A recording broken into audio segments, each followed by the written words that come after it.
I haven't seen you since the plague. Yahoo!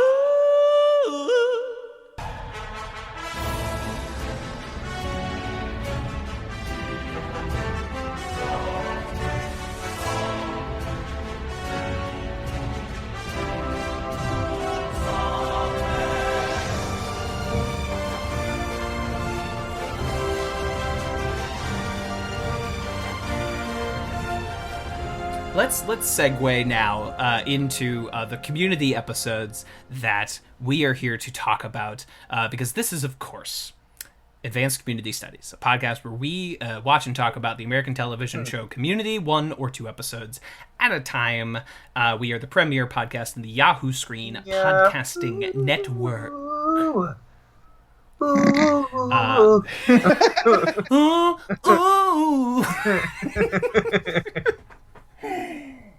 Shit.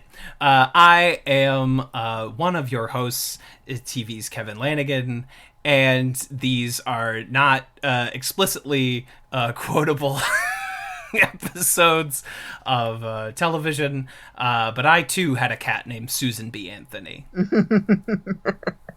Hey, what's up, everybody? I'm Jace. I use they, them pronouns, and damn, I wish Abed was Batman. Nice. I'm Caleb, the third host, the daddy host, the hostess with the mostest kids. And I don't have a fun quote for these episodes. I just think my introduction's good enough. Yeah. That's beautiful that you feel that security in yourself. You. I don't, Kev. I don't, but thanks for I love that for you. I love that for you. No, buddy. Oh, me. Oh, buddy, it's okay. I should have done the Abed. I haven't. It's about time I had some character development. It's been 3.5 seasons. That's what I should have done. Retrospect, hindsight. I'm gonna do it over. Like when they rewound the time stone and Vision didn't get blowed up. I'm gonna do it again. But we're continuing here through the gas leak year, and we find ourselves now. We have reached the halfway point, folks. This episode already? we are about to discuss. So much shorter, huh? 13 eppies do fly by, don't they? Sure do, Cotton. Sure. I was drinking water, you insufferable asshole. Oh, insufferable asshole. You're going to have to be more specific. Me? Lilo me? I said that and like the Pink Floyd album cover, it entered a prism and then shined on both of you. 3 discrete kinds of asshole. Yeah. and shine back at me. It was all of us. Yeah. Yeah, you know when you're shining a light through a prism, one light shines back at you. Dude, that's literally not how prisms work. Nah, dog, it do. It'd be like that, okay? A prism, not a mirror. It do be like that. Not to talk about memes, but one of my favorites is when someone will take that particular Pink Floyd album cover, put something that is like a gateway gay thing in the middle of it, and then have the rainbow shooting out the other side. Mm-hmm. I just love that. I think that's beautiful for everyone. What is your definition of a gateway gay thing? Asking for a friend. Tough to say. One more time by Daft Punk. If you're talking about say lesbians of the mid-90s, you might put like the Indigo Girls in there, right? And then they shoot out the other side gay. Just poor Ahemplo. All right. I am a little too young for the Indigo Girls. I am a little too young for Sophie B. Hawkins. And Caleb, you said Daft Punk. Did y'all see Daft Punk's like 8-minute breakup video? Yeah. Well, apparently it's a clip from the movie. It's a clip from a movie they made last year. Oh, it's okay. They made the movie last year? Okay. It's like a year and a half old or something. I did see a tweet that was really funny when everybody was like, "Oh my god, I'm so surprised! Like, how could they?" And somebody was like, "Dude, they literally haven't made music in 8 years, and you're surprised that they." I too would like to not do my job for 8 years and then announce that I quit. Not what true. Do you mean? When was the last time they made? The Weeknd's last album has like 3 songs with them credited on it, and they produced like the whole album. If you watch the Super Bowl halftime show, Daft Punk was also a performer at the Super Bowl halftime show. It's amazing. This is my short sideline. Daft Punk's trajectory has been great. I love them dearly. Yes, they put out a few clunkers, but most of their albums I absolutely love, including Ram, which is a very good album. But it's very funny to me that their final album was barely them making music. It was them composing music and paying famous people everybody likes to play their music, which is very good. Is that RAM? Random Access Memories, yeah. That's very good. And then after that, they just made soundtracks for things, or they did features, or they produced things. And they did it so well, a lot of people have been listening to them and not knowing it because The Weeknd's been wildly popular, and like the 3 of his top 10 biggest hits in the last 10 years have been produced by Daft Punk, and he played those at the Super Bowl. So them announcing a breakup... The Weeknd got a Marvel comic of his own. Yeah, that's how popular he was. Wait, what? Them announcing a breakup. Comic? Yeah. It was called Starboy. Yep, and Starboy's the song that's got Daft Punk in it. It's like the big one that Daft Punk, like all of the music in that is Daft Punk. So it's... I didn't read the comic to find out if they're in the comic. I don't know. Is the comic like as robots. Like main continuity Marvel, or is it just an offshoot project? That's an excellent question. The McElroy family has a Marvel comic too, so... Yeah, but they're not... I mean, they might be in it as like a cameo. They're not the stars. They're not the protagonists of the comic. But, you know, like, is the issue of Spider-Man where he met Barack Obama canon? Is the issue of Spider-Man where he met Eminem canon? Is the issue where he helped Stephen Colbert on his presidential campaign canon? These are the questions. I could venture to say, yeah. But if you're making an entire line... Was it a one shot or like a 6 shot? Or it was a one shot. Oh, okay. It was a one shot. I'm sorry to mislead you to think there was some ongoing. I was like, they did an ongoing The Weeknd issue run of like Marvel Comics. I was like, is Starboy like gonna join like Young Avengers or something? What's happening? That would be amazing. Yeah. Oh man, I would actually love if there was. Sorry, go ahead. No, you're good. I'm all you. It's amazing to me that like Daft Punk was so prolific that like. They wrote themselves out. They played themselves off stage, almost literally. Like their last album is them having other people play their music, and only showing up to support it. And then after that, they come in as support on other people's music. And then the last thing that happens where you hear their music is the Super Bowl, and they weren't even there. Like they slowly transcended physical appearances at all. They just stopped showing up places, but their music continued. And then they were like... They did kind of a slow fade. Yeah. They did the... Yeah. Exactly. It's very poetic. I like it a lot. And Guy Manuel de Homem Cristo and Thomas Bangalter are fucking G's. Did you just say their real names? Yes, I did. Damn, you're a fucking nerd, Caleb. Wow, yeah, you dork-ass surprise. What the fuck? This is news to anybody? Yeah, sure. I mean, we just talked for an hour about WandaVision, and now we're about to talk for another hour about a fucking sitcom that's been over for 6 years. Yeah, bunch of dorks on the pod today. The weebs. Yeah. You know, Daft Punk, they left an indelible mark on popular culture. A lot of bops along the way. In The Wicked and the Divine... Yeah, Tron Legacy soundtrack. In the Wicked and the Divine comic book series, Odin looks like Daft Punk. It's just they've left an indelible mark. Realize that? I've been meaning to read that series. Is it good? It starts out dope as hell. But I will say this: what I wanted was an analysis of pop stars as gods. What I got was a story about gods as pop stars. Yeah. Does that articulation make sense? Yes, it does. It's actually incredibly well informed as well. Thank you. I occasionally say smart things. You don't have to agree with me, but I am always coming from a place. You know what I mean? I'm coming from a spot. I tell it like it is. I'll fight you. I'm not here to make friends. This is RuPaul's Drag Race, not RuPaul's Best Friend Race, okay? Okay. This is Survivor, not Sir Friender. This is Fear Factor, not Friend Factor. We move on. Nice. That's it. That's the one. Oh, Christ. Yep. A perfect segue to Season 4. Episode 7, Economics of Marine Biology, directed by Trisha Bach, written by Tim Sicardo.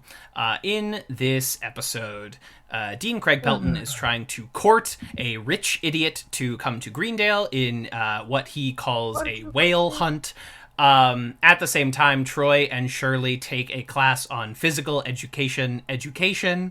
And Jeff tries to keep Pierce busy by hanging out at a barber shop. I do not know where to begin. I'm going to say I'm coming into this one way more positive than I expected to be. Oh, absolutely. I think, because for the last, 3 episodes, we've been covering the gas leak year. I'm like, I want more Craig Pelton. I demand more Dean Craig Pelton. I know that, they were filming this the year he won an Oscar. He probably had a lot going on, but I want more Craig. And these 2 episodes back-to-back deliver me some fucking Craig right into my veins. And I don't care about this rich kid. I don't care about him at all. But what can I say? They gave me an A-plot about Dean Craig Pelton, and that is all I ask for from the gas leak year. I think there's also a tonal difference. I mean, we've talked about how, the way that they handle the humor that is somewhat, edgy, if you will, if that's the description you want to use, read as gay jokes and such. This is one that it straddles that line in an awkward place. A lot of these previous episodes in this season, I've been like, this is just full-blown offensive. This isn't even tongue-in-cheek. This is just fully just fucked up. And then we get to the moment where it's Jeff and Pierce laying down or sitting in the barber shop. And then Pierce says, I'm proud of you. He said, oh, yeah? Well, if you're so proud of me, why don't you gay marry me? And it's such a bizarre fucking moment. It's so weird. It's genuinely so odd. It feels wrong. But it at least doesn't come across as really fucking offensive. You know what I mean? As opposed to a lot of the other times in this season when they do stuff like that. So Kevin of 8 years ago, when this season was coming out, I remember liking this barbershop plotline quite a bit. It felt like Pierce rehabilitation to some degree, not fully trying to rectify his character to being a good person, but felt like an okay use of Pierce, and in this current mode of Pierce where every sentence he says something offensive, right? It's no longer the old white man occasionally says something off color. It is now every line he speaks. But I find this plotline to be an actually kind of interesting examination of male spaces, and they don't have a lot of time in this plotline, so it's not a thorough exploration. But the way that Jeff, who tries to walk this line between being a devil may care kind of guy who will call it like it is, and trying to be the tender friend to a lot of people that are not like him. And the way that he assimilates into this environment where they crassly talk about women, where they kind of throw certain people that are not like them under the bus, felt like an actually good examination of what happens in these insular all-male spaces. Absolutely. And I really the second time this week watching this episode, that really sunk in for me. Well, I think there's also something to be said about the fact that we're in the same moment where you start to view Pierce as more human, right? Because he's not entirely bad, he has a real moment with Jeff for once about, hey, I'm proud of you, It's also done at the exact same time where we have to then go, oh, Jeff's also, therefore, a piece of shit. Where he's just exactly. So it's oh, okay, got it. So it's not just Pierce. It's For Pierce to meet Jeff is an improvement. For Jeff to sink to Pierce is a demerit. It's demerit, right? It is. So it's this really awkward moment of you're oh man, fuck Jeff too, I guess. Yeah, yeah, fuck Jeff too, I guess. And that's just how it came off to me. There's not much more to say because it's the seed story. There's barely anything to it. The only thing that there's less to in this episode is Abed's fraternity formation. Delta Cubes? Delta Cubes? Boy, do I wish that... remember how in Community of seasons past, where if you were doing a blanket fort plotline and a conspiracy theory plotline, that those plotlines would converge Yeah. in some way. Sure. If you're doing a plotline about how Britta can't tell a joke and how Annie and Shirley are being cops, how those plot lines would intersect. Yeah. And I think just the fraternity plot is really missing the point where it intersects. Whether they ruin the party with the whale or whether they improve it, and play into his whims, it's just missing that moment where they kind of sink together. Sure. Yeah. No, it's interesting because like I hate this season. I'm sorry. I'm not an ass. I'm not trying to be an asshole. There's just so much that happens that when it's finished happening, you go, "That's it." You know what I mean? What was the point? Yeah, right? who Is this that like for? Like, why are we doing the barbershop plot line just sort of ends? You know what I mean? It just ends, and then the next scene, Jeff is like, "Pierce is a good guy," but that's it. That's all. That's all really it ends bizarre. up being. I wish that so much more of this was like the previous seasons. I'm gonna sound like a broken record for the next 3 episodes where we wrap this up. Yeah.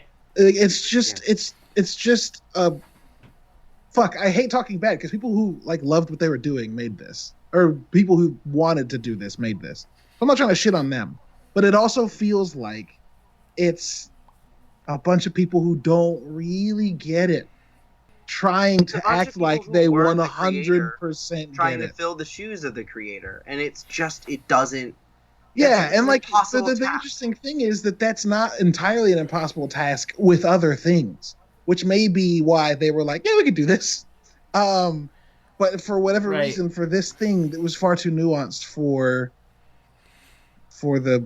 I feel really bad saying that, right? Like, because I know. No, but that's exactly what it is, though. It is the nuance that's missing, because like they hit a lot of the core tenets of this show. Like for what they have been given, it's confusing and conflicting because it's like these episodes are not what we love about the show, but they are still essentially the show.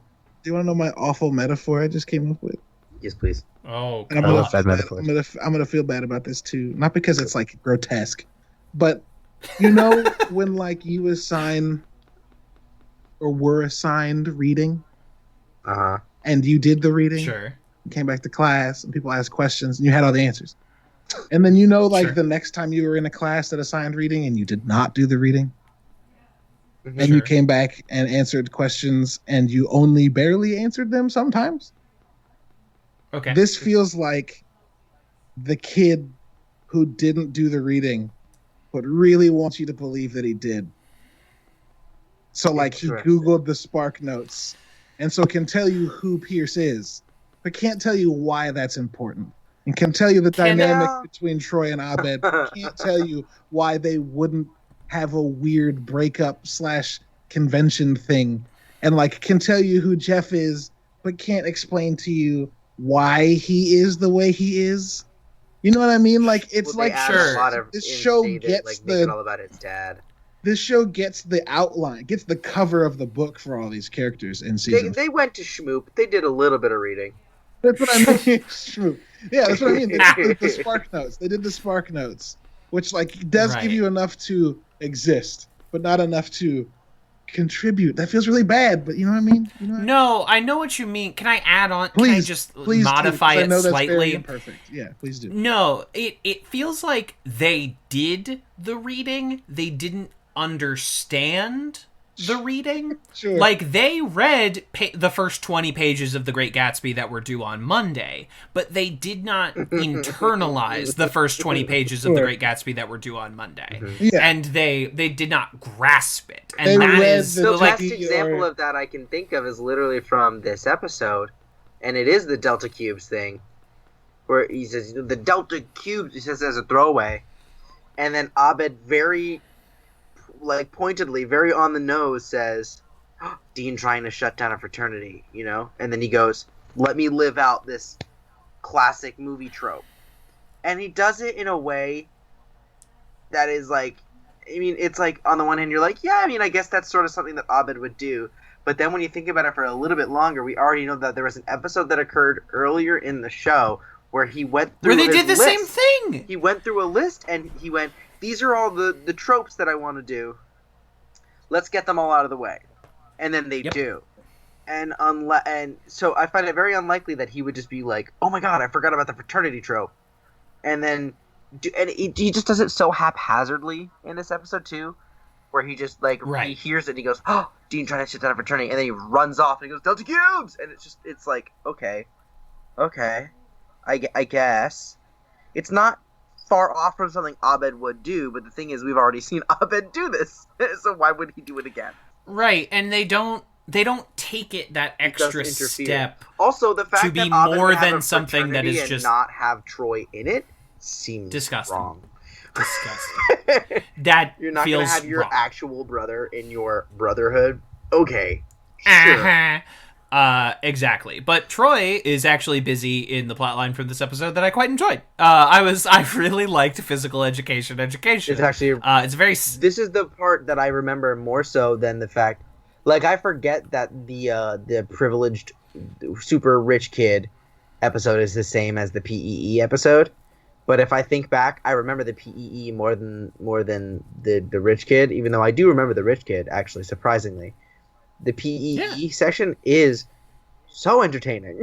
It's really good. Get a moment where we actually get to see Shirley be a human being. Like, hello? Right. Hey, Shirley, it makes you wish for more Troy and Shirley, right? It makes you wish for, I mean, obviously more Shirley all the time. Yeah. But, like, these characters have kind of a fertile ground, and it's kind of this moment in this episode where you're like, right, like, these characters never have stories together. So, like, this is fertile ground that has yet to be tilled. And I think it's also great because it doesn't have to live up to an expectation because, I mean, unfortunately, we don't have any of it, basically, prior to season 4.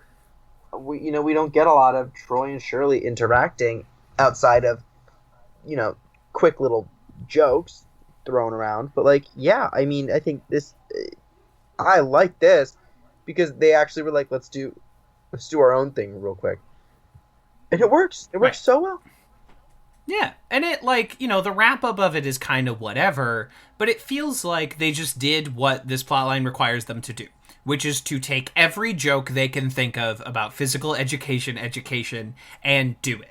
I don't, like, they do the fake locker room, they do the picking teeth, like, the inversion of all the classic gym class tropes. It's just like that. It feels like a good plotline that could have been in season 1 of Community. If instead of billiards, they had taken physical education, right? Yeah, totally. It's just like this great, like, a slight extrapolation. They do every bit they can think of. They have a good, like, guest star to play the physical education coach, and also they just let Shirley yell and they let Donald cry, and I'm like, good, this is all I ask for from a B plot on Community. Absolutely. This is all I've ever required. Yeah. Anyway, out of things to say, because this yeah, it's just we say we're like, cool, all right, we talked about it. Got it. Cool beans. Good. Moving on. We're burning daylight, people. Let's move. All right. Season 4, episode 8. Herstory of Dance. Directed by Tristram Shapiro. Written by Jack Kukoda.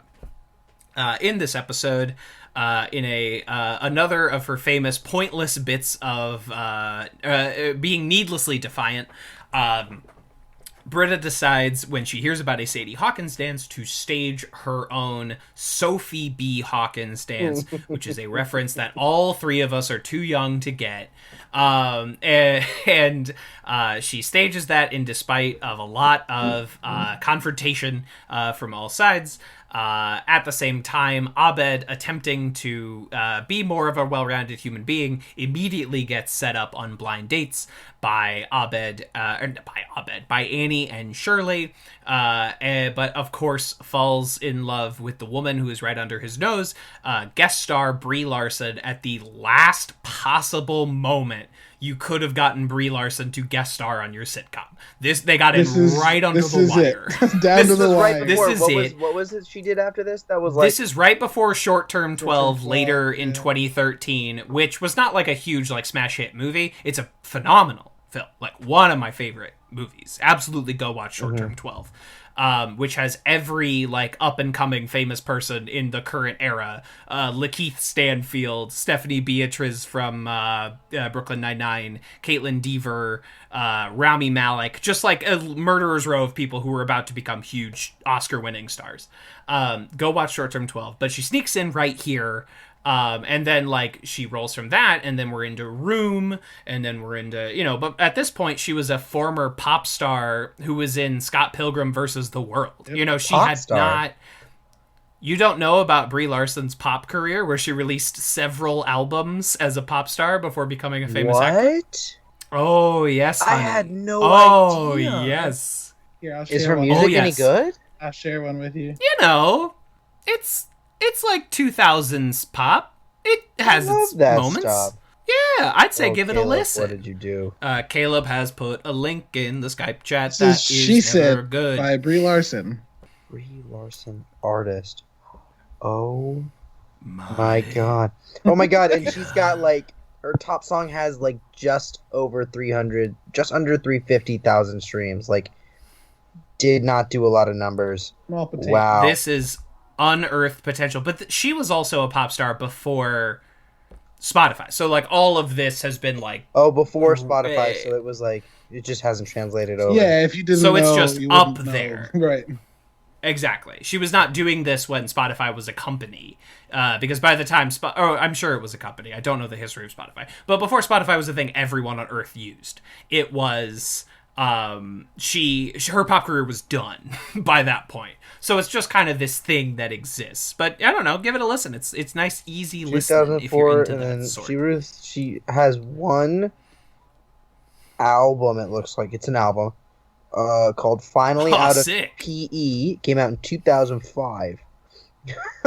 She released a single. I mean, according to Spotify at this point, there might have been other releases that aren't on Spotify. But wow, This I am song going is so to. good. Wow. Which song are you listening to?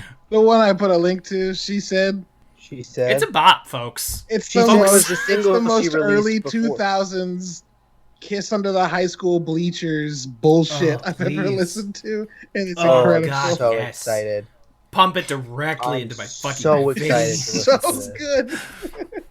Oh my god. But anyway, you watch this episode and you're like, no, I do understand how she became a massive movie star. She's just fucking dripping with charisma in this episode. She's so just good. like It's interesting because I actually think this might be one of my favorite Abed plot lines.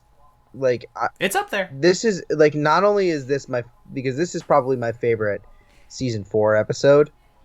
This is also like actually an episode that I enjoy. Yeah, when people talk about this season and like rate its relative strengths and weaknesses, this is the episode that people put forward as, no, this is like no asterisk, this is a really good episode of Community. Yes. And I completely agree with them. This is really charming. It's good character work for Britta, which we've kind of been missing so far this season, and has been, to be honest, kind of on and off over the course of the previous 3 seasons. That this is like a good, strong character beat for her. It kind of has a redemptive moment for Pierce. You have a couple good Donald jokes. You have Abed doing some classic movie horse shit. It's really good stuff, even though I don't know who Sophie B. Hawkins is. I get it. She played a guitar in the 90s. That's as much as I've accrued. It's like, the thing about this, oh my god, my brain just completely gave up on me. You ever do that? Bum, bum, bum, boo. Every day of my life. Oh my gosh, I could not tell you Every what I was fucking day about of to my say. Every couple hours in my life.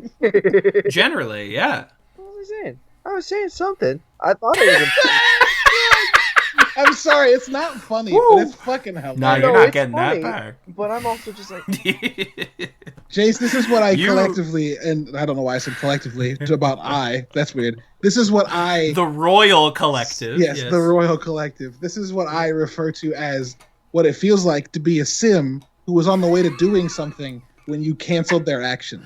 And they just stand there and go, shit.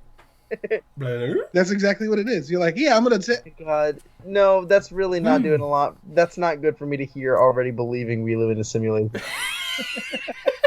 So you're having some so WandaVision is like, you're like, no, this is what's happening. This is like, I mean, it's something loosely, I guess. You're one of those people that saw the Truman Show, and you're like, no, I'm living this. This is me. Closer to Matrix than Truman Show, but yeah.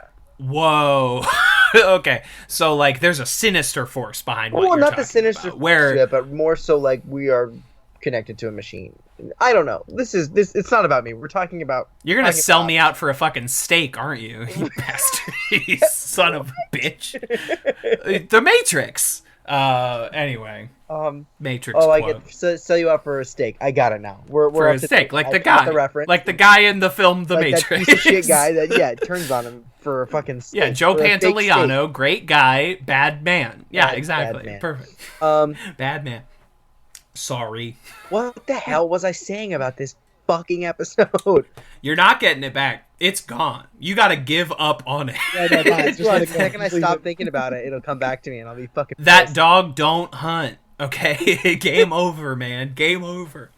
Also, can I say that Brie Larson in glasses works? Ha-cha-cha. Yeah. I was like, I'm just gonna... I'm gonna lay down a rule here. I remember what I was any say. feminine presenting person in glasses. Okay, go ahead. I'm so sorry. Go for it. Why this episode works for me is because it manages to pull off the thing that we love about Community in the other seasons. It's the episode where they don't feel the commitment to having to be funny the whole damn episode. They allow this moment of really genuine, kind of almost sad undertone of joy. This moment of damn, Britta's been through some shit, and then Jeff sends her a text message that says, hey, I know, it's probably hard to hear me, saying this because you're so used to reading my texts, they probably always come across as sarcastic, but I mean this very genuinely, I'm proud of you. It's not quite, Troy's 21st birthday vibes, but it's similar vein of that kind of, oh, there's a really sweet moment in this. And it fits. It doesn't feel forced. It doesn't feel out of character, out of context. It just works, and that's why I like this episode, because this episode nails what Community is all about. The only problem is that unfortunately Troy and Britta are still dating at this point. That is unfortunate. You just put into a stark realization for me that I'm like, we are 8 episodes into the Troy and Britta relationship, and what has been the point of this thus far? The post-credit moment where she's like, I'm eating splingles or whatever they're Splingles, the fit chip. And he's like, you know what? I think I have a headache. I think you should go. And it's just that's really funny. Fuck? Spoilers for our rankings later. That tag is very funny to me. So speaking of Jeff and Britta, I did stage a poll after our previous episode where we discussed Thanksgiving, where in talking about the horrible stereotypes in that pair of episodes, I forgot to mention my question of whether or not we think Jeff and Britta banged it out on Thanksgiving. Whether or not after hanging out with Jeff's dad, if they just went to town on each other. And I staged a poll with the Twitter audience. 42% of people say no, which means 58% of people said, hell yeah, they banged it out on Thanksgiving. Which creates, I think, an interesting through line to this episode, if you're accepting that headcanon of, Jeff's occasional opening up of actual tenderness towards Britta, who is ostensibly, as far as I'm concerned, his best friend, and his continued friend with benefits over the course of this entire show. Never an official relationship, but certainly something is you up happens semi-frequently off camera. Yeah, sure.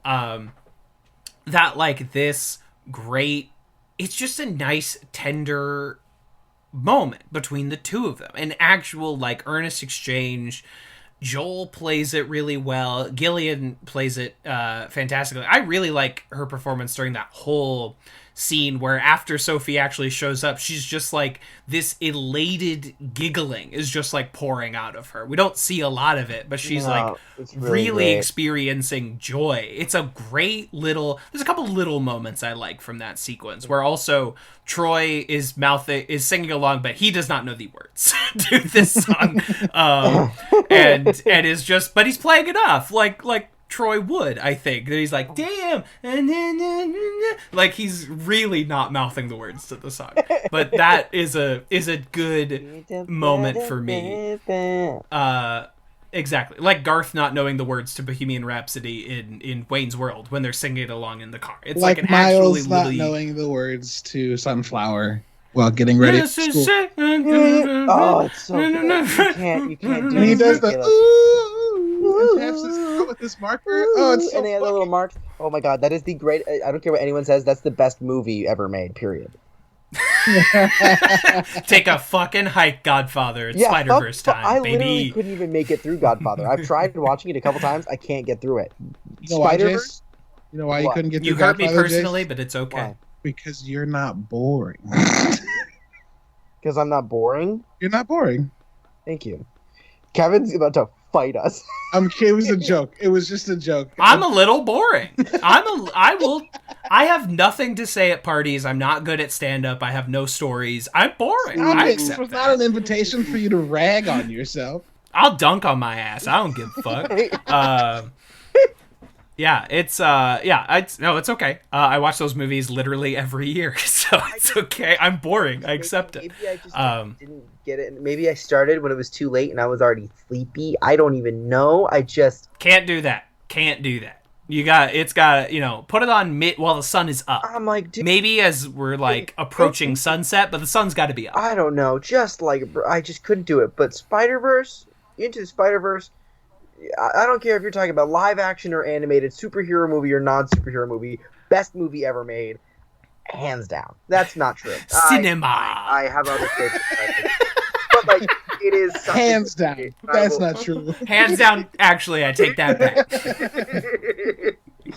No, Caleb, have you seen The Dark Crystal? We talked about this a little bit. In a different. You've seen. Oh, I loved that reference that you just threw in there right there, real quick. I'm sure we'll talk about it again at some point. The second we get to the puppet episode, which not to jump the. Next week. It's next week. Oh my god. Yeah. Woof! I am not looking forward to it. I feel like I'm gonna come in with some fucking hot take on that one, so we'll save it though. We'll couch it. Not a hot take. You can't give spoil us the a hot fucking take. week-long warning. But you don't know what direction it's gonna go. No. Well, I guess it's gonna be spicy. We know that. But yeah, no. Kevin has not seen The Dark Crystal. Dark Crystal is one of my favorite movies, maybe ever. I love it so deeply. Movie's great.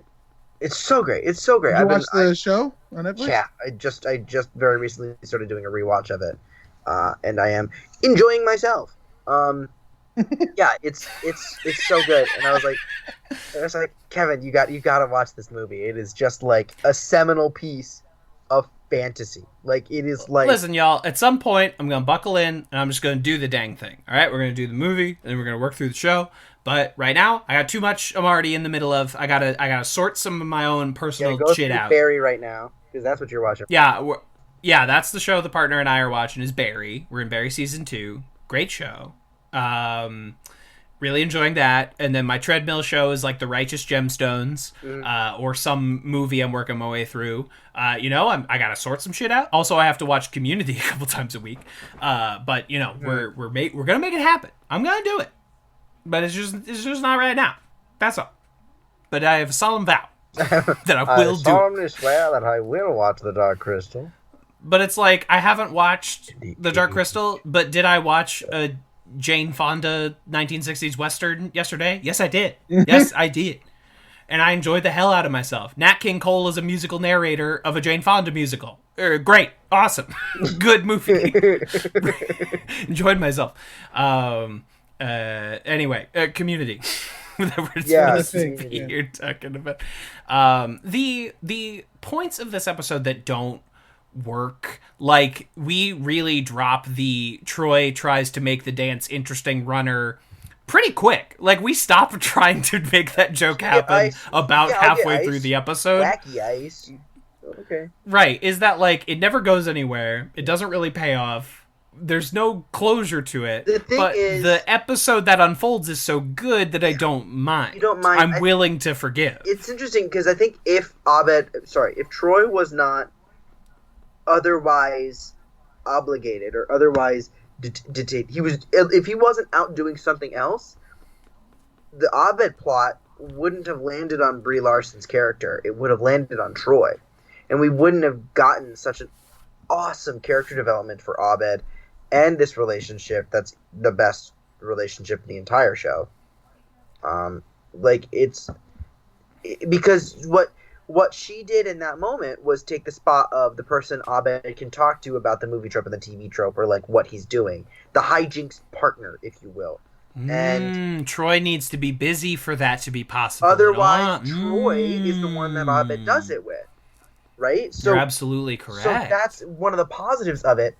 But, and they're like, well, how are we going to keep him distracted while doing this? And it's like, well, we'll loosely relate to the fact that he's dating Britta, and then we'll have him struggling. And I think that's what they were trying to go for with the end tag. It seems very loosely tied together, but it seems like they're trying to be like, he feels left out of the hijinks with Abed, and then he takes that resentment, and then when we're sitting in bed and they're split over which type of chips are the best chips, he just feels it further just leans into that feel of like we're not on the same page. And then he's like, "I have a headache. You need to go home." You should leave. I have a headache. It's so funny to me. It's really fucking funny to me. I can't. Why? I mean, it's just Donald Glover being funny. It's really upsetting for me. I watch it. I'm like, oh. It's a good version of what we did in the Inspector Spacetime episode, where Troy is reciprocating a traditionally female line, like to get out of, but it's not a whole plot line. It's just like a bit. It's one line, so it works for me instead of an entire basis for an episode. You know what I mean? That's all. Oh, I see. It just tickles me. Yeah. Just, brevity's the soul of wit or some shit. Yeah. Sometimes something should be a plot. Sometimes something should be a tag. Brief. That sounds like a threat. What the fuck? Oh my god, it does. I'm literally just... Your soul is brief. Oh, I'm dying soon. Great. Got it. Okay, cool. You're gonna kill me. Gotham, your soul is brief. Oh, it's so stupid. Abstitutes. Very fucking stupid. I don't know. Do we I guess we just spent all of our like ire on WandaVision earlier, so it feels like we're kind of just like talking about these two. We're also, the other thing is like, the thing is, these are two episodes that are good and feel good, but also still firmly within the, like, I mean, it's just a weird period. So we're like, yeah, we've said what we needed to say. You know what I mean? It's not like it's all this stuff. It's like, hey, there's this new character that we like, and it's actually a good episode for once. And then we're like, okay, cool, now what? All right, see ya. Bye. Magnitude lost his catchphrase. See ya later. Go back and he's like, pop, pop. Felt very forced. The other thing, diggity do. The one thing that I was noticing though that is different is the writers are leaning more and more into wordplay jokes, with like interesting, like alliteration jokes, or like repeated phrase jokes. So the easiest one I can think of, going back to the previous episode, is physical education that you'll ever be educated in the physical education. Like, they just say like that phrase and flip the type of part of speech around a million times. Yeah, and they do stuff like that a bunch. There was one line I literally can't even remember it, but I remember I think Shirley says it, and it's got a bunch of words that start with F, and I remember being like, oh, that was supposed to be a joke, but there was no setup, no punchline, and it wasn't funny. But I could tell that it was intended to be a joke because of the wordplay. Right. There's definitely, Yeah. in these two episodes, watching them right before this recording, it really stands out to me that, like, there's something that feels off, because Jeff is often just restating what the person before him said verbatim, but adding sarcasm to it, whereas Jeff previously would have restated and then added a joke, but they're missing the joke. So Jeff will just often say, like, really, you're doing the dance, and then that's the end of his sentence, where it's like, I'm ad-libbing here, it's gonna be terrible, but it's like, really, you're doing the dance. Did you learn nothing from Chernobyl or the sitcom Joey? Sometimes things just aren't meant to be. You know, like, you know, I mean, like that's that. actually a pretty decent That is what is missing. Winger zinger, but like, Thank you. Zwinger. It's a zwinger. is A this zwinger. winger? Yeah. What did you call me? It's a winger humdinger. What did you call and me? it's what did you call me? Yes, but that is something. But it's something we've been talking about frequently, that like Jeff feels slightly wrong in this season. It just feels not quite right. Yeah. He's missing some edge. He's just been kind of sanded down, and he's just kind of a guy who is there. Yes. He's there. You know, he's a sarcastic guy. He's there for Dean to ogle. Ogle? I Absolutely. thought you said Dean Gr- Doggle, and I was like, what? Is that like a boondoggle, but it's when the Dean's doing nothing?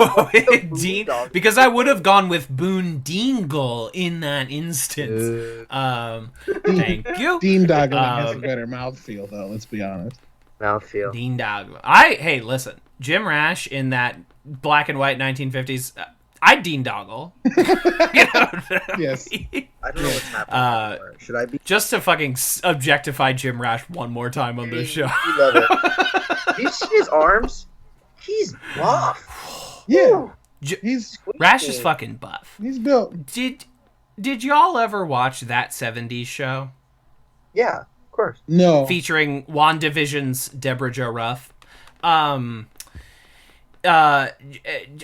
Jim has a recurring bit on that show where he shows up as the effeminate gay Fenton, who has a on and off rivalry with the effeminate main cast member Fez. And he's always wearing like a tight turtleneck, and it has like Jim Rash with like a little more fuzz all over the head. It's deep. It's an important work of art. It should be in a museum. Now I'm gonna look for this. I don't think I realized that he was in that. I gotta get back into that 70s show or something. I would imagine it has aged like dirt. Bread. I'm sorry. Dirt actually ages very well. Really well. It The doesn't really best change much. age-like joke I've ever heard was actually in response to some politicians tweeting some shit that being so dead wrong and assholes about it. Bob the drag queen goes plays back a video of I forget what it was, and then it cuts to him out of drag, and then just going, "When I say that this tweet aged like Greek yogurt." It has me fucked up. It is one of the funniest. Is that? Whoa! Did you just send a picture of Jim Rash to the chat? Oh my god! Look. Absolutely. I've done my civic duty. Looking like a revolutionary. Absolutely. Or a drug dealer. A little bit of both, honestly. Looking like something, I'll tell you that. He looks like something. Hey, let me tell you something. Anyway, we're done. I don't know. I've lost control of my mind. I've had a terrible 2 days at work. I'm a little drunk. Okay, I'm going. I'm just trying to be. Let him live. Let him live. Let me live here. Come on. Let me live. Oh my gosh. I miss when cartoon characters sounded like that instead of just Like people. comedians. I miss when they sounded like that instead of just like bored comedians not even trying to modulate their voice. Right. Like, and not just like doing walls of text that is the writer's opinion. I miss when like cartoon characters were cartoon characters. That felt nice to me. I miss that era. Sure. Uh, Maybe all those cartoons Maybe were- we'll get it back someday. Maybe we won't. and it exists in pockets. I guess denigrating one particular kind of show. I'm just gonna say this for the 5 billionth time. Watch Steven Universe. Oh my god. Everyone take a drink. Audience, did you prepare your shot glass? Take a Watch little Steven- drink. Caleb's like slurp. I poured it all over my face too. Oh my god, both of you have water. I'm gonna drink water. You know what? We're all just gonna take a sip of water. I'm out of water. I drank all my water. Fucking hydrate. Well, that's good. But it's fine because I've seen Steven Universe and neither of you have, and you need to fix that immediately. Immediately. 3. I will when you Oh, watch no. Godfathers 1 and 2. Rude. I haven't. How dare you? How dare you? How dare you? I am a. That is much less of a time commitment for you than it is for me. I know. Sorry. I'm upset. It's fine. I've issued an ultimatum. I just had an ultimatum. I just had a very deeply, Yeah, an ultimatum. had a very deeply upsetting oh no oopsie revelation moment just now, but I'll wait until the closing moments of the show because it's about WandaVision. What? I mean, we're done fucking talking about these episodes of Community. So all we have to do is rank if you Let's want to rank go 'em. off, King. All right, I'll go off. Go off. Would it make sense that the bad guy for Doctor Strange's sequel coming up would be Chthon, who's the god of chaos, if Wanda's needed to help? Because I she's the saw chaos magic. I saw Interesting. something like that. I think, honestly, I know they've spent 10 years building this universe. I still think that that's too much of a dive into the deep end. I mean, people were ready for Mephisto. Do you think so? I mean, don't think Marvel those people were correct has. in wanting. I think Mephisto is slightly less deep end than the other ones, but still, I think it's too deep end at this point. But then Sure. again, I don't know how they're Marvel- going to pull off MODOK or even like. Oh, please, King. Give me my King MODOK. We're He is getting- one big We're head. getting a MODOK in a show. You know this, right? I we're know. getting the I mean, I Hulu know. animated series, which is going to Yeah. be fucking rad. But I don't. Y'all think that's don't not want gonna a Hell yeah. real live action MODOK. It No, will I suck. do. It will Yeah, suck. because I don't think it'd be possible. He's gonna look like I George want Lopez it. and Shark Boy and Lava Girl. It's gonna be fucking weird. Yes, please. I want I that just more than want- anything now. Please. Well, what Just about, like, keep the George thing is, like, Lopez. how are they gonna pull off a Galactus? I guess they could pull off Galactus because the second you go to No, a Celestial, Galactus is easy. He's a big man. It's just scale. He's- Yeah, Galactus He's is just scale. a big guy with a cool hat. It's not that hard. right. But I mean, like, He's as far as getting the audience to buy into what that character is, you know what I mean? People will buy it. No, yeah, they will. No, the- that one I do. But like going into like Chthon or like a little bit less so, like Nightmare or Mephisto. Mephisto probably the least Right. of those three, but like still, those are like as far as MCU goes, that's deep end. Sure. I mean, not also don't Galactus. have to make Galactus Chthon is look like, No, a Galactus spit is not face. deep end. Galactus is No, not deep okay, end. That's but not, I'm saying, Chthon, like, yeah, I Chthon is don't- deep end. Like that's I mean, Marvel has like 10 different versions of Satan, and it's about time we started trotting them out. We're also like, getting let's- Eternals before we're getting Doctor Strange 2, and the Eternals could very easily interact with the God of Chaos because they're all kind of gods. And that'd be a really easy onboarding process after having to understand who the fucking Eternals are. I mean, yeah, I think the Eternals are going to introduce similar Eternal like. I don't know. I don't know who the Eternals are going to fight. I don't know what it's going to be about. I just personally, maybe I'll be surprised. Maybe Chthon will be introduced, but I do personally think Chthon will be a bit of a deep end choice, slightly too much of a deep cut, for it to hit the mainstream. Because the whole thing fundamentally is based on like, it still is like.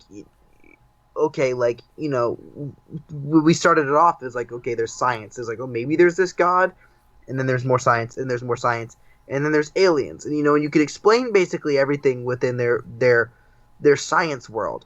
And now they're like, okay, there's also mystical arts, and so then you've got Doctor Strange, and now we've got Agatha Harkness, but then everything else is explained within. It's either magic, it's science, and then there's Thor. I who's like a think god. I just, we the are. Or God, they're aliens. magic is just science we don't understand. Gods Well, exactly. gods can be explained by science. We just don't get it yet. And Chthon controls fucking Quicksilver at one point. So I just don't know about Chthon. I mean if they pull it off, they pull it off. I'd be stoked to see it, but I just don't.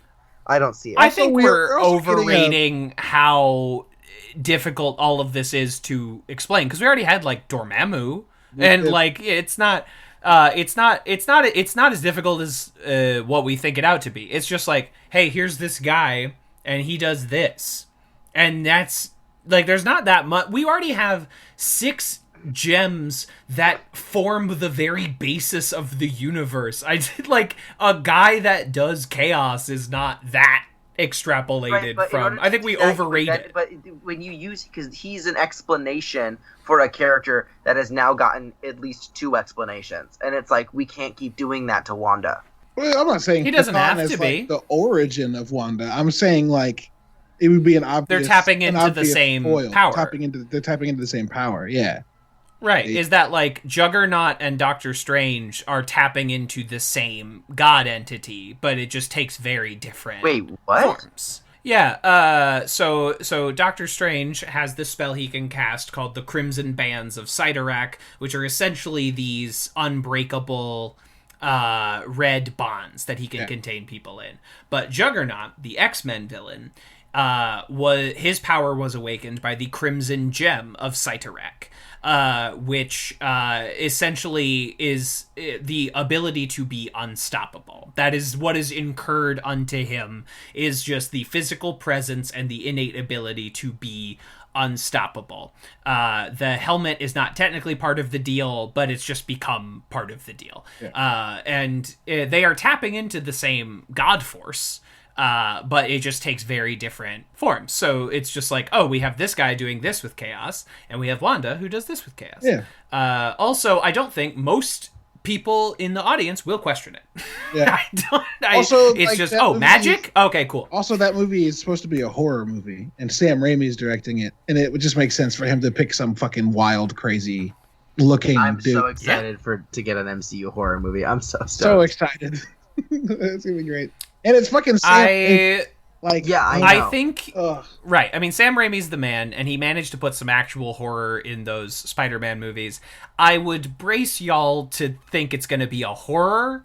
I think it's going to be a horror in the same way that Winter Soldier is a conspiracy, which is kind of, a little bit. I mean, it's still mostly a Marvel thing, but it's got a little. Right. It's got a dash. I'm just excited. It's got a excited sprinkle to see that they're playing with genre a little bit more freely. Sure. I mean, I wish they would take it WandaVision's got some even crazy further. genre bending that You know what I mean? on. Yeah, I would love to see more. I want more. That's my final statement. I want more. Absolutely. Okay, ranking of Community episodes. Good, we've hit our time quotient, and now we can rank episode. Starting first with the end tags. Our first end tag is "Keep your damn hands off my Let's." Let's v Splingles. Oh, I really like this one. I like the fake commercial with the old lady who says, "Keep your damn hands off my Let's." And then I love that we've built out a small chip universe within Community based on the generic prop department brand Let's that you can see on thousands of shows, but that Community has built it out into like... Yeah, it's just like prop department shit. It's the same way, everyone prepare to take a shot. It's the same way that the airline that they use on Lost, Oceanic, can be seen in dozens of TV shows before Lost, because it was just like a free-to-use, non-existent airline or chip brand. Of the Let's thing, I think back to the Leonard end tag, where he's having the Let's potato chips. Also good. Yep. It's like that. Also, I'm realizing Let's feels like a combination between Lay's and Utz. Correct. Okay, you did. Cool. Glad I'm picking up the references the prop departments are so blatantly putting out. A+. Yeah, it was just like what looks enough like a chip that surely can be holding the bag, but not an actual brand of chip. And so you have Let's. But then they come up with Splingles, which is so stupid. Splingles is stupid, but it makes me laugh. I don't know what it's a silly word. Splingles and is they stupid, say it. Like Pringles is stupid. Yeah, I guess when you lay it out like that. But there are few things funnier than the SPL sound. Spl. SPL is a funny sound. Splat, We splurge, all know it. splunk. Oh, it's all good. It really looks good on a comic page when someone falls in mud and it just goes like splurch. You're like, oh, I can hear that. It just like really rings into my. I mean? To this day, Yeah, when it's I absolutely beautiful. kill people in games, like, and I'm being sneaky, and I stab them, I say splorch every time I do it. Splorch. Because that's blood. That's what blood sounds Yeah, like. that's what stabbing It sounds like splorch. Ah. So I'm not saying Right. this is like cracking the top 25 with like Horsebot It 3000. does not but beat this my one's slut metric. okay. The slut I would disagree. I would say it's Because better than this- Puppy Parade. I would agree because this end tag has like 5 jokes I think are really funny. It's like amazing what they pack into one can of sprinkles. The fit chip. Fit chip. Yeah, no, we're ooh, okay. So Puppy Parade's number 30. We're in the top 30, folks. This might be the highest a season 4 end tag has gone thus far. I mean, In the morning with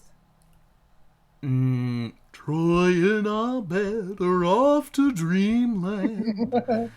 why did that sound just fucking like it? Because he practiced it. I honestly, I don't. You two get this end tag. I don't. So I'm just gonna let y'all rank it. It's just, I don't know what it is. It's that they've created a whole fake chip commercial with a fake chip rivalry, and everyone has opinions about these two fake chips in the show. Yeah. It just, and then Troy fakes a headache because he's mad about the chips. It's very funny. I can't articulate it. Go home. Funny to me. Okay, now we're at like date with Secret Service 27. A cute end tag. Caleb, how do you feel? Is the Let's Potato, is that the first end tag or the second end tag? This is the first. We have not broached the second. Which was the second one? It's where they have Sophie B. Hawkins sing Yes, a bunch yes, of yes, different yes, versions yes, of her yes, song. the one Damn, I I wish literally Abed quote. was Batman. Damn, I Yes, wish indeed. Abed was Batman. Groovy. Absolutely. Daddy Host, how are you feeling? I'm feeling pretty good. How about you? No, I think that it could go. I think that it could go above the Secret Service date and below. Wait, no, below. Secret Service? No, below Secret Service date and above. It's not better than Troy and I with the Dreamland. It's That's better probably than true. it's I would better say than in the morning where 29. Star Burns. Yeah. I agree. 29. Let's V Splingles. Dawn of Chip. Okay. Fuck. I'm about to watch the Snyder Cut in a couple weeks. Anyway. God. You know what comes out the same next day as the Snyder Cut? Fucking What? Falcon and Winter Soldier, and that's what I'll be watching. Oh, It comes out the day after, so you get a nice like shot chaser between the two. It's a shot on. Yeah, I fucking can't wait to Lord. watch a bunch of troops fight anarchists. Falcon and Winter Soldier. Great. Let's see. Sophie B. Hawkins. Kev, I just want to make it clear this- you will not make me feel bad about loving Falcon and Winter Soldier, okay? No, that's okay. I'm just a grump man. I live in a grump house. yeah, I'll definitely. I'm just like, oh, cool, more troops. Let's I'll see. definitely be watching it with a very critical lens while still enjoying it immensely. Yeah, it's comes out Friday in time for my I'll be lunch like, break, "Fuck this so it's I will propaganda, keep hate watching. this stupid nonsense, but god damn it, I'm enjoying myself. Maybe they will finally make the Winter Soldier interesting. Let's see. Kev just slinging this hot is- takes and trying to move on. Sorry. It's not even a hot take. The most interesting about the Winter Soldier is his boyfriend. His boyfriend. Let's see. Yeah, Captain America. Captain America. Oh, boo! You got me who- excited for no fucking reason. No, I'm sorry. No, I'm sorry. like, I'm he's afraid to gay? say that the Winter Soldier is straight as hell. Like, I'm afraid to say that guy is, like, chronically straight. Like, tragically straight. Ironically straight. It's a condition. Clinically straight. Yeah. I'm criminally straight. criminally. Ooh, that's fun too. All right, what's this other end tag? The Sophie B. Terminally Hawkins. straight. Oh, it's fatal. Ooh, I hate that. I don't like this as much as Koppelgangers. Number 54. It's not as good as Why Did He Call Me? It's not as good as Calvin the Zero. Why did he call me? It's just so funny. So funny. I can't believe that that's 55. It's tragic. Betty White explains Inception. Shirley finds a hole. I think maybe around here. I think we're in the right zone. I like this maybe a little more than Shirley Finds a Hole. Troy and Abed podcast. This one is... Which one's this? This one's... Sophie B. Hawkins. Not a good sign that you cannot remember it from 1 minute to the next. Put it underneath podcast because I enjoy the podcast. Sounds good to me. I literally just asked. Oh my god. Yeah, that was incredible. That was a land speed record to forgetting what we were talking about. 0 to what in less than a second? I can remember an entire show. Go through a rehearsal process, memorize 125 pages, including dances, choreography, music. And remember it years later, Well, maybe not that. I do tend to, the second the show's done, I kind of just let it purge from my brain. But you prioritize what you deem important in your own brain. Clearly, I did not find this end tag. That's exactly why when Kev heard you not remember it, he went, okay, it goes here. Yeah. Because we can't even remember it. Could not remember it from 1 minute to the next. Sliding on out. I wonder if this works a lot better for people that are fans of Sophie B. Hawkins. Like, do you think that it has like a radically different effect on people that know who this person is? Kev, I don't know anybody who's a Sophie B. Hawkins fan, so I cannot answer that question in good faith. Well, your aunt was not gay in the 90s. Okay? I think honestly, the reason why this end tag exists was they were like, we pulled in Sophie B. Hawkins for a tiny little fucking cameo at the end of the episode, but we wanted to make sure that her time wasn't wasted, so we gave her also a little fun extra tidbit at the end. Substitutes? And that's that's just where it lies. I just, it is, and it's still there. Dark side is okay.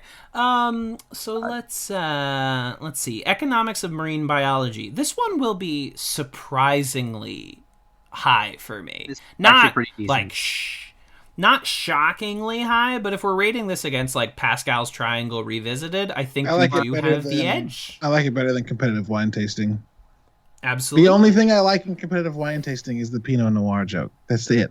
The whole episode. I like Professor Professorson saying, "Your homework tonight is to drink a glass of wine in the bathtub." That's also very good. That's very funny. It's a glass of brandy. It's certainly not better than course listing unavailable, though. Course listing? The Starburns funeral? Oh, what am I I'm thinking of. You're thinking of curriculum unavailable. Curriculum unavailable, is that the conspiracy theory? Curriculum Unavailable is the fake flashback episode with John Hodgman. Oh, no, that's the therapy. No. The conspiracy one's intro to conspiracy. That would make sense. Conspiracy theories and interior design. Interior design. Which one's contemporary impressionists? I feel like this is when I do this for a lot. That's the one with the celebrity impressionists, where they go to a bar mitzvah as impressionists. Young and old Michael Jackson. Wow, both kinds of Michael Jackson. Oh my god. Course. That one, okay, I think that actually might be our ceiling, because I'm thinking about the parts of that episode that make me laugh, and they're very good. Yes, they're very good. They're all French Stewart, but they're very good. And I have a couple of guys that do really good impressions of Michael Chiklis and Ving Rhames. They do great impressions of breaking your legs, and the secret is they actually break them. Yeah, this ain't better than that. No, it's not better than that. 61 S4E7 economics of marine biology. Oh my gosh, are we about to have an episode of season 4 that's better than the pilot? We do have one. We've had one previously, the Halloween episode, current number 53. Yeah. And folks at home, this one's better than that one. Herstory of Dance is climbing. Wow, this is... All right. We're reaching new heights for season 4. Ooh, this, I imagine, will be the peak. Yeah, I would The height that this attains. What a great There's time a couple to crest, more, too, you know what I mean? It's in the midpoint. Hold on, y'all, I gotta say something. We're climaxing. I gotta say Yes. something. It's real funny to me that our ranking of 44 has a parenthetical on at the end of it. Because I was like, what the fuck? And then I remembered that's the one that Jace always asks. I never Can fucking remember. never Fan remember. perfectionism. Watching Kick Punch and Troy likes Annie. What is it? I've got a block. Troy likes Annie. Oh, that's it. Yeah. Troy likes That's what happens in the episode. yeah. I am finding that the description not only needs to exist, but is inadequate It and is needs to also be not good. fleshed out. No. It does the job. I was like, there was like a block blocking it, and I was like, what was it? Troy likes Annie's what? Oh, Troy likes Annie. Yes. Got it. Yeah. Oh, that's it. Oh, that's it. He likes her what? I took my booby to the theater. Why didn't you take both of them? Well, the other one died. Well, one's what? dead. What? That's not even that episode, but that's No, funny. that's just a funny thing that Troy says. I said that Yeah. because Jay said Troy likes Annie's what? Annie's boobs. Annie's boobs. Yeah, because he names an animal after Wait, it. what was that joke you just said about boob to the movie theater? What? There's a throwaway line where they're talking about what they did over break, and Annie says she took her booby to the movie theater, and Troy says, her "Why didn't you take both of them?" And she says, "Well, one of them's dead." And he looks at her boobs and goes, "What?" What? Wait, I don't remember that joke at all. That's amazing. I think that's at the same. What episode is that? I feel like that's regional holiday music, but it's something around. It's No, a they're season 3 definitely joke. sitting at a table, but I think it's the Hawthorne Wipes episode. Oh, it might be the. It's Hawthorne It's Wipes it's before episode. the two guys come up before Troy. Yeah, I think you're Pierce's right. autograph. I think. And that's I think you're advanced right, gay. dog. Yeah. I think so. Whoa. Yep. That's it. Speaking of advanced gay, how did we rate this episode against that one? Oh. That episode has the room temperature room in it, It's fun which to is see where just one of the most exquisite it's jokes, so good. and has the introduction of Pierce's dad. It's very good. Ooh. That episode's good. Isn't it the introduction and death of Pierce's father? Of Pierce's dad, you are correct. Yes, that is the Dude introduction told and his death. own- And actually, right above that is digital estate planning, which is the second appearance of Pierce's dad in a video game. Dude told his dad. Ain't that to suck something? it. Oh my gosh. Told his dad to suck it. Okay, so we're in the right zone here. The Yeah. digital estate planning advanced gay zone. Still eat I'm kind of plates, giving man. this episode a little advantage just because this is the height that season 4 will reach, and Yeah, you so know, we'll I want put to our give finger that on the its scale proper a little credence. bit to make it feel better about itself. Just like a little, you know, I always try and like, it's just this thing about me where if everyone's shitting on something, Right. I'm always like, let me try and find like the good inside of here. If we're pushing the scale a little bit, I would say this just beats digital estate planning. Just beats the video game episode. I'm a huge nerd, so it goes firmly between the Pierce. Well, then there you go. Then I'll take that. Then Okay. I was pushing the scale a little bit. Now, and the scale said "fuck you," so I guess I know to take my I did hand off. not. I did not. That's You're what the not- no, scale no, no, says no, to you're me not the every scale. day. I'm not saying you said that. It was an extended metaphor where the universe hates me. What? Herstory. This episode's been dark Herstory in like 3 places. of It's gotten extremely dark. dance. Oh man. Anyway, happy trauma anniversary of lockdown. Jason's like, the universe hates me. Kev's like, I'm a bad person. I'm like, I'm boring.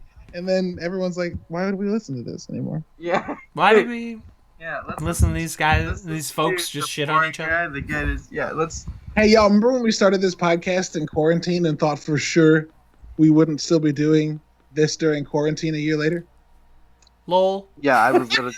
No, Lol. literally, shit is wild. It's like, be kind to Lol. yourselves, y'all. Like, this is a trauma No. anniversary. We need to acknowledge it as such. Like, we have experienced a trauma, and we're not even into the healing part of the trauma yet because we're still in the coping part of the trauma. So, like, get your vaccine when you can, Absolutely. and then encourage and help out others to get their vaccines, and we'll write it out, and then we're gonna have to start the really difficult task of collective healing, which who knows what that'll even look like and what that will be like, and you know how we even do that. But oh man, I can't wait to just be outside with friends. Damn, that sounds good. Damn, I wish I was outside. Why are we singing every song to "Hey Look Mama, I Made It"? Why has I was every singing- song that we've sung this episode been to that specific tune? No, that's the tune of the song. Damn, I wish I was your lover. We're singing Sophie B. I Hawkins. wish I was your lover. Hey, look, It's- Mama, I made it. Is the Yeah, more- well, that's just because, that's you the know. one I know. Well, a lot of songs sound alike. Well, I mean, know what I mean? I love Brendan Urie deeply, but there was a certain point within the past few years where he sold out. Come for me, I dare you. Fuck What, you, because Brendan he did Urie. musical renditions of Disney songs? Is that No, what it is? not that. Secure the bag however you can, Brendan Urie. Just don't work with Taylor Swift. Wow, that was the Holy was the shit. lie. Doing a song for Disney is not selling out. Collect the bag anyway. But working with Taylor Swift is okay. Because here's the deal. When Disney comes to you and says, God. "Hey, do a song for us," you, Brendan Urie, come do a song for us. You're Brendan Urie being like, "Yeah, I'm Brendan Urie. I can do whatever I want with this song." When he sings "Into the Unknown," he hits that shit hard, right? But you're telling me that you're gonna take a rock star and put him in the same room as Taylor Swift, and he's gonna have some artistic integrity? I don't think so. Yikes. All right. Well, Hot take. I don't- Taylor Swift more commodifying of art than the Walt Disney Corporation. yeah, it's a take so hot it's melting. through That's the a fucking- surface of the planet. That's an absolute fucking take. You know, it raises the question, like, would Edgar Wright have walked out of a song with Taylor Swift? Because Taylor did not let him make an Edgar Wright song. What an Ant-Man Um, reference! Wow. I love it. Yeah, I mean, let that, Edgar, I love Edgar. He's my favorite filmmaker. He can't work within those strictures. He has to make a, like, all caps Edgar Wright movie. He just can't. But someone like James Gunn, who has worked within the studio system and the trauma system, can work within those strictures and make his voice heard. And it's just different kinds of artists, you know what I mean? I'm actually very excited for the Suicide Squad. Absolutely, dog. Absolutely. If nothing else, I will convince y'all to like one movie where Margot Robbie plays Harley Quinn. I will get one on the board. You got John Cena as Peacemaker, whatever that means. He's you got a Weasel, douchey Captain America, basically. my boyfriend Weasel. Sounds great. You have a big shark. Anyone? Polka Dot Man? Polka Dot go. Man, Let's played by They David literally are picking Dastmalchian. David the- Dastmalchian. they- Yes. You like grab the goofiest motherfucker you can think of. Let's go. Exactly. I'm so excited for it because it's gonna be so You got- ridiculous but so good. You got Michael Rooker in there. You got Palm Kleinteef in You there. can tell they're not gonna You even take brought themselves back too seriously, which is what you need for a Suicide Yeah. Squad. The Suicide Squad is the only DC title I consistently buy. Like, is consistently in my pull list. Because I just think that's the perfect premise for a comic book. It's super good. A bunch of bad guys have to do a mission. Yeah, Perfect. super good. That is... They had to actively fuck it up the first time. It is inherently good, and they had to ruin it. Does, You know what I does mean? Marvel have an equivalent to Suicide Squad? Because I know that they like copy and They do. The Thunderbolts is the closest they have, Thunderbolts. which is Okay, also yeah. Thunderbolts You is forget cool. it. I have or if we're gonna be self-indulgent, that would be my pitch if Feige ever called me into his office, is you do Thunderbolts, and they're working for either Sam Rockwell as Justin Hammer or Walton Goggins as character from Ant-Man and the Wasp, and you're just dragging in like one Hydra guy, one mindless one who is essentially this movie's equivalent of Groot, and you're just like any fucker that you can drag up, like Mickey Rourke as Whiplash, like fuck it, and you just make the Marvel bad guy team, but with a team of bad guys we've actually seen on camera before. That's my pitch. Yeah, you know. Loki's Anyway, definitely a part Marvel, of that you can team. take that. Loki's Loki, definitely a part of that totally. team. Loki's maybe a little too powerful. I want like Shocker from Spider-Man: Homecoming, where you're like, wow, you pulled up Bokeem Oh, Woodbine fuck it. as Fuck Shocker. it. No, not Bokeem Woodbine. I love Donald Glover. Donald Glover as, You as get- Prowler. Yeah, Just as fucking- Prowler. Yeah, exactly. Y'all, I'm just saying there were rumors that they're looking into a Miles Morales for live action, and if we don't get Shamik Moore. if we don't get a Donald Glover playing Uncle Aaron with a Miles Morales, I want it Well, so they couldn't. badly. They couldn't recast. They couldn't recast. Aaron. Yeah, come on. No, they couldn't. Well, I mean, they could, but everybody would be like, dude, what the fuck? Yeah, no, Donald Glover Yo, would what make the time in his fuck? schedule to come back and do that again. 100%. Yeah, for sure. Damn, Yeah. that'd be so sick. Oh my god.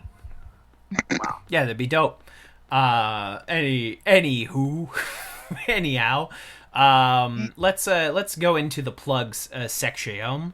Let's see. I have a couple. One I forgot to do last week. Joel You can hear Kinnaman's me. in Suicide Squad. He's tasty. Go on.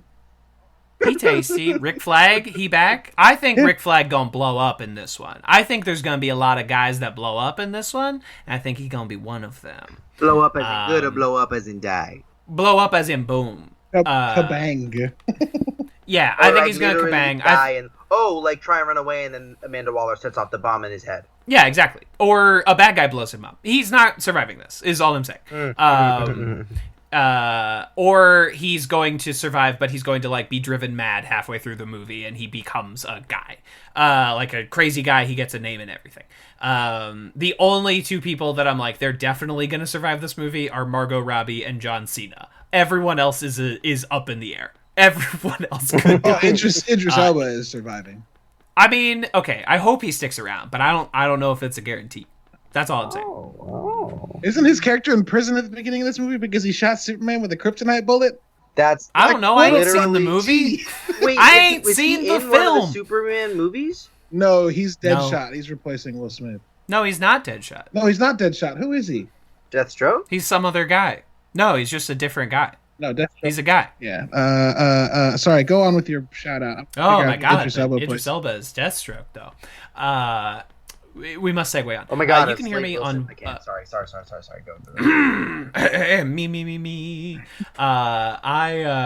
You can hear me on the most one of the most recent episodes of 6 Seasons and a Podcast, where I got to co-interview Craig Kakowski, also known as Officer Kakowski on Community. Oh my God. He's a very fun guy to talk to. It's a really like nice, intimate interview. My mind was blown that Officer Kakowski is only in 10 episodes of the TV show Community.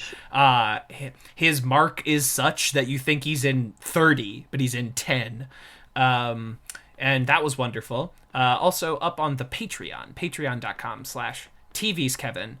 You can hear a little conversation I had with my partner about the video game Hades, the book Circe, and Greek mythology adaptations in general, and why they are so versatile and why they take so many different forms, and very, I think, an interesting little talk. Because the Greek knew how to make good God. Yeah, the Greek knew how to make a god. They got a god for everything. They have just really good characters. Is like essentially, spoilers for the conversation. It'll just cost you $1 to get that and a bunch of other shit. It's a Greek is a versatile mythology, and it's also not as weird as Norse, where Loki's kids are a big snake, And a big wolf, and Hela, who is half dead. The Norse, they got good characters too, but it's just like a little too weird. That's what I got for you. And as I mentioned earlier, I watched a delightful 1960s Western starring Jane Fonda called Cat Ballou. I've rarely been taken with the first 5 minutes of a movie as I was with this, where the Columbia Pictures logo turns into a cowgirl that shoots guns. Then we pan down on a musical duo who is narrating our movie, one of which is Nat King Cole playing a banjo. And then What is this called? It's a frame story where our hero is about to be hung, and that hero is 1960s Jane Fonda, who is maybe the most beautiful a human being has ever been. You might also know her from Barbarella. It's called Cat Ballou, Cataballou. And I found it delightful. It has, it was a Western from 1965, so it has a little of the stuff that you might expect from a Western made in 1965, but not nearly as much as its contemporaries, if we're grading on that curve. It's on the Criterion channel through the end of this month. I'm also sure you can find Cat Ballou and rent it for cheap. Would recommend. Jane Fonda is an absolute smoke show in this movie. Holy shit. Yeah, you looked it up, dog? Yeah, I did. Holy shit. I didn't look it up for that. But I'm going through the photos on IMDb, and I'm like, wait, that's Jane Fonda? Yes, my friend. That is Hanoi Jane Fonda. Ew, gross. Don't do that. What? But yeah, you're right. Yeah, said, that's what? let me tell you a little bit about Hanoi Jane, one of the coolest people to have ever been in the film industry. But that's another time. I simply cannot go on for any longer. Whoever wants to plug next may go. Jace has cool things they actually plug, so I'm going to go next so that we can end on a good note. Oh no! Don't do this to me now. No, it's fine. Oh, do you have nothing this time? I have nothing. Okay, go ahead. No, I was just gonna say I don't have anything to plug except be nice to yourselves. You know, I was just assumed. It's. I mean, look, we're entering March, and this is the anniversary of lockdown, and it feels like maybe we might be starting to turn a new leaf with, at least in certain areas, vaccination rollout, but it's still only the beginning of that process. And then after that, it's gonna look like a different thing. Like healing is gonna look like its own thing, and we need to give that the space that it deserves, that it requires, rather. So be kind to yourself. And if things feel like super crazy right now, or you're like, why am I so emotional about this? It might just be Pisces season, but it's honestly probably just because it's the anniversary of a trauma. And be kind to yourself, drink some water, get yourself a snack that you enjoy or something. I don't know, be kind to yourself, and yeah, I love you. That's what I have to say. Yeah. I really don't have much going on, but well, actually kind of do. Nerdy Bitch is changing some stuff. This is the first place this is going to be announced, I think, technically. No, because this goes up on like Friday, right? Thursday. Cool. So if you watch our podcast live, you will have already caught this, but we're shuffling some things around. So we have a couple of shows. The Nerdy Bitch show is going to become our primary. And Bounty Board, the show that's been going for 2 years, is going to turn into like my thing, full of interviews and shit. And I have cool interviews coming up. One with Rami Ismail. That's going to be dope. And then also I'm reading Jason Schreier's book. That's not out yet until May. But I'll be reviewing that. So I've got cool things coming. That's really all my shout outs are. It's like, stay tuned. It's called Press Reset. So Jason Schreier wrote a book about how hard games are to make a couple years ago called Blood, Sweat, and Pixels. It's very good. If you thought Destiny could have been good, but it was bad, you read that. You'll find out why. This book is called Press Reset, and it's about what happens to people that are on teams that get like shut down, games that get canceled, people that get laid off, where they go, if they come back to games at all that shit. It's very good. Yeah. So yeah, if you like, it's my normal plug. If you like nerdy game stuff, go to Nerdy Bits and check that shit out. We're doing cool things going forward. So yeah. Hell yeah. And my daughter turns 4 on Friday. That's a shout out. Oh my god. Oh my god. Sunday night, Amanda and I were sitting on the couch talking, and then we both went, "Oh fuck!" That's this week. Shout out to the slow march of time. Time is a fucking blob right now. So has she been watching WandaVision? Is she excited for the finale on her birthday? Charlie has not been watching WandaVision. We've been watching it after she goes to bed because that show demands your focus, and my daughter doesn't like focusing on things that are live action people yet. I like the way she processes trauma. She uses sitcoms from her past to process her emotional feelings, much like Abed from Community. So fucking sad when you realize that she's living this shit out. Anyway, we won't talk about WandaVision anymore. We can stop. Yeah, moratorium. We're never gonna mention it again. Game over. Not once, ever. Beep, beep, beep. Never again. So we will be back next week with the fabled puppet episode and Community's final Christmas episode. Until then, Google Hanoi Jane and fuck content, make art, and pop. So good. Diggity doo. Diggity doo, diggity doo, diggity doo, diggity doo. Diggity doo, pop pop. Diggity doo. Diggity doo. Gay! Yikers. Cut that out. That's fine.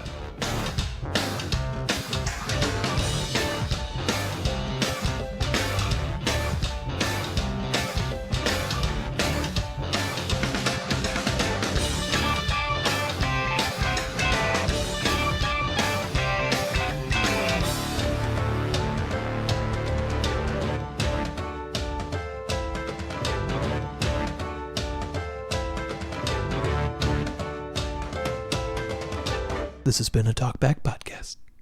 That was quite a show. Very entertaining. Please tell your friends about this show. Boopy doopy doop boop sex. Larry, I'm on DuckTales.